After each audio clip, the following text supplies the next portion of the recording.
Welcome to this week's episode of the Compliance Digest. My name is Alex Krenke. This week we're going to be doing something that's a little bit different from what we've done in the past because we're not going to be talking about something new. That's not even remotely new. In fact, we're going to be talking about the suitability rule, which dates back now to a couple of years. So you may be asking yourself, why are we talking about the suitability rule? The simple reason is that FINRA recently issued a regulatory notice regarding the suitability rule and how some firms are choosing to incorporate that into their training procedures. So with me today is Michael Kirk, one of our senior sales executives at Quest CE. Mike, welcome. Thanks, Alex. So Mike, if you could, just for starters, give us Webster's definition of what suitability is. I'm just kidding. We're not going to go into it like that. But if you could point out some highlights from the regulatory notice, something that may be applicable for our audience. Sure, absolutely. A little easier. Thanks, Alex. No problem. I read the notice. It was really interesting.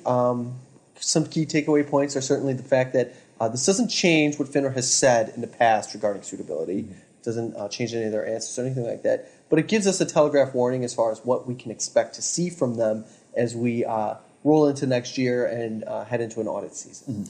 They did cover three areas. The first, of course, is the examination approach. It's really unique in the fact that they told us exactly what they were questioning people on during the audit process. And that's actually for our advantage as a broker-dealer as they're looking to further enhance their protection level. Some of the things that they talked about during the questions specifically were, how are you training your reps? What type of models are you enforcing? And specifically, which was interesting to me, is they were grinding down a little bit on the associated persons as well, which is new, as we learned when we just returned back from the SILA conference recently. Correct. As far as the associated person realm and the importance that it is inside the compliance procedures of all BDs. They talked about what their common findings are as well for the firms that have gone through these procedures already.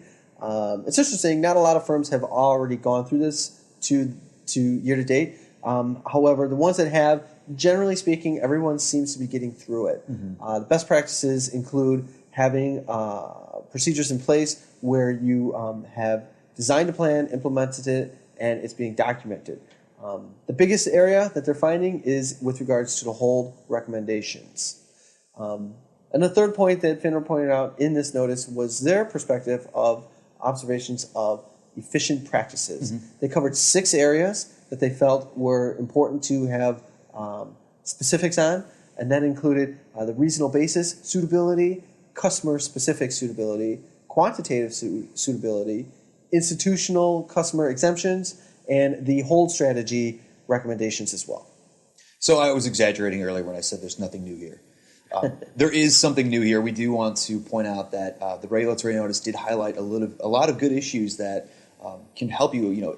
From what we've been hearing, audits that have been going on this year, suitability's been one of the top examination priorities. And when FINRA's in there, they're looking at your policies and your courses and how you're educating your audience. So from what we're seeing from a vendor standpoint, from Quest CE, what we see is that a lot of firms are adding suitability as part of their curriculum this year. We started to see some of that late last year, but especially this year. And what we're seeing is that how firms are administering it, they're putting it into either aspects of their course material, or they're dedicating entire course modules to suitability, the new rule, and how your reps should be adjusting to the new policy.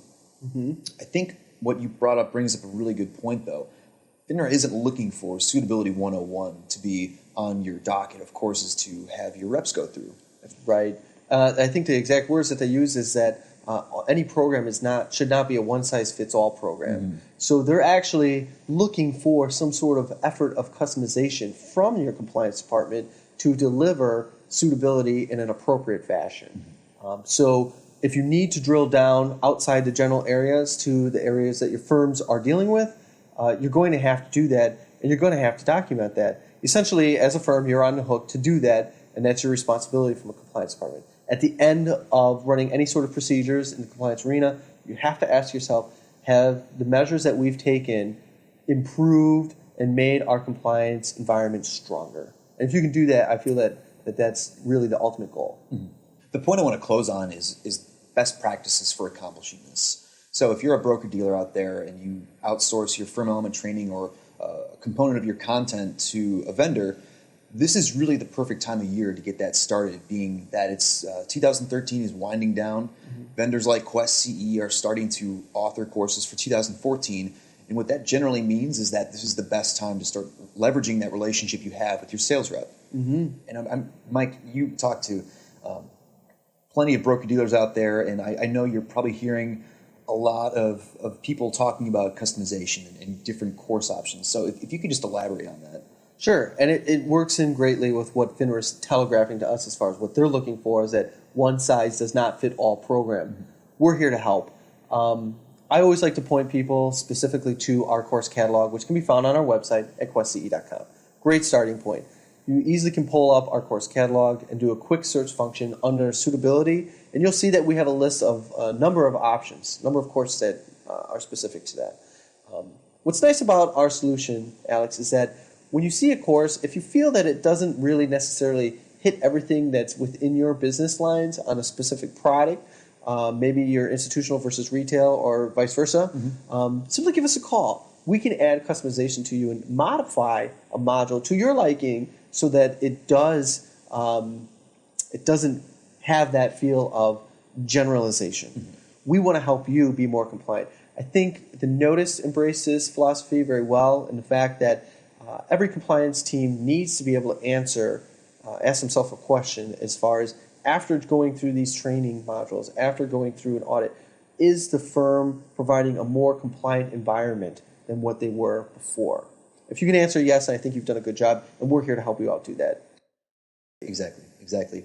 I think this reminds me of a recent trip that we took out to New York a few weeks ago, and we were talking to the compliance department specifically about their training program for next year.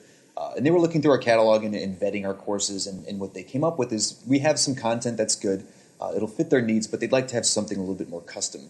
So what we're hearing is there's a crossroads that the compliance team is coming to right now. Is you want something off the shelf in the sense that another firm has taken it and given it sort of their seal of approval, but you're reading all these recommendations coming from FINRA, and you realize that it does need to be more tailored towards my audience. It does have to have content that's specific for our needs. So it's sort of a paradox. It's really a crossroads, and I think what we need to start embracing as an industry is that customization is not a scary word.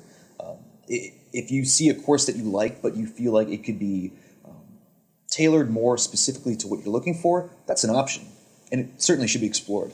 Certainly explored, and something that we can accommodate on. Absolutely. Well, thanks, Mike, for joining us and helping us dive into this regulatory notice. I know suitability has been a hot button for the last couple of years. We don't anticipate it going away, so it's always nice to have another opinion on the topic. And that'll cover it for this week's episode of the Compliance Digest. Again, this is Alex Krenke. We'll see you again in another couple weeks for another exciting episode of the Compliance Digest.